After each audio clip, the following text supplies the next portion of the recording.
Morning, but first I want to spend time talking about the pain one family has endured for years. The murder of two young men years apart, not connected, both unsolved. Edmond Ford was murdered inside his apartment on Woodfair Drive in November 2016. 2.5 years later, as this case was going cold, his family confronted with another murder. Cousin Joseph Billy gunned down in the middle of Hondo Street. This was in June of 2019. This case also cold. Sharon Shepard is aunt to both men. She's here to talk about them, their murders, and what happens to a family when time presents no answers. Sharon, good morning. Thank you so much for joining us this morning. Before we get to those tragic days, I want to talk with you about both boys, who they are and what they leave behind. Edmond Ford is the oldest of the grandchildren. And firstborn grandson. Lovable father, brother, just good to the family. He was always a very ongoing person, loved to spend time with the kids, going on trips, fishing, just doing fatherly things. Joseph, he was like a jokester. He always come in cracking jokes and stuff, but he was always happy. And they both just made the room light up when they come in, you know, with the family. A big void. A big void is gone. Yeah. Yes. Talk to us about November 16th and then bring us fast forward to June 2019. I want to mention these murders are not believed to be connected. Both are unsolved today. Correct.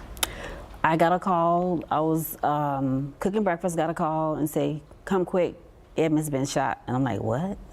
Edmond's been shot.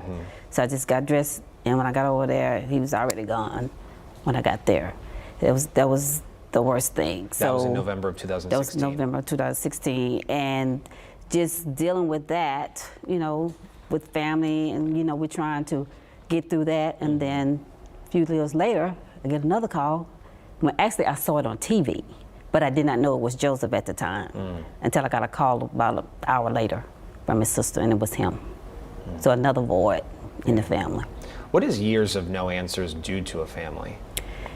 It brings your spirit down. You're just sad because you're not sure what's going on around you. You're not sure if that person's out there hurting another family. And it just, it's very saddening because you can't find out why. Why did this happen? Why did they take them from us at such a young age, leaving behind children that does not have a father?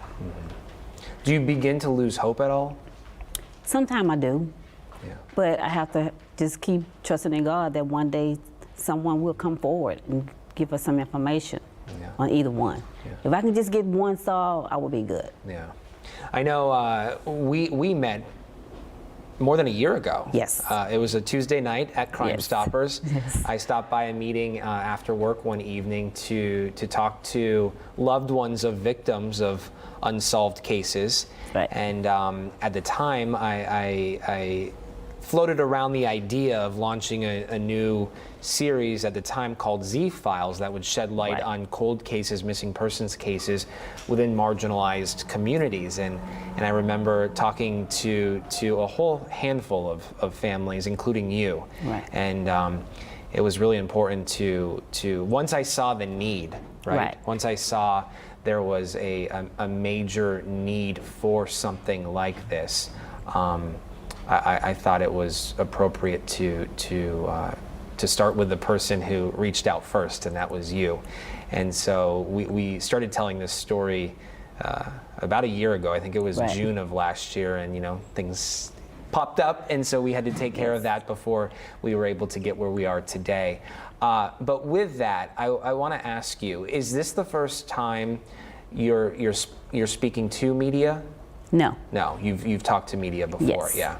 And in some cases that we were covering with Solvable, it is the first time. It is the first time families are given the opportunity to talk to the media, to get their loved ones' cases out. And so the focus for this series is to put a spotlight on cases within marginalized communities. And this isn't just a racial category. It's also, sexual orientation, geographically disadvantaged, age, gender. So there's a lot of moving parts to this. But what would be your message to the person or people who know something about these murders?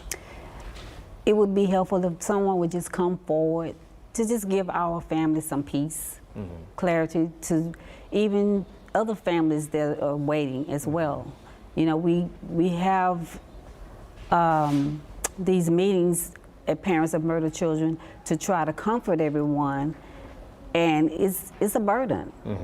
Not just on me, not just on my family, but all families that are still suffering and does not know who has killed their loved ones. So from me to everyone, we would like anyone that have any information, just please come forward to just give us some clarity and some peace through this. Some answers. Answers, correct. Some answers.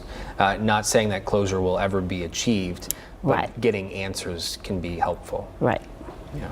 And as we know, there's a whole community, as you mentioned, of people not wanting to be part of this group, but sadly they are, and they're just desperate for some sort of answer or clarity. Okay. Well, Sharon, we so much appreciate you stopping by, chatting with us this morning. Thank you.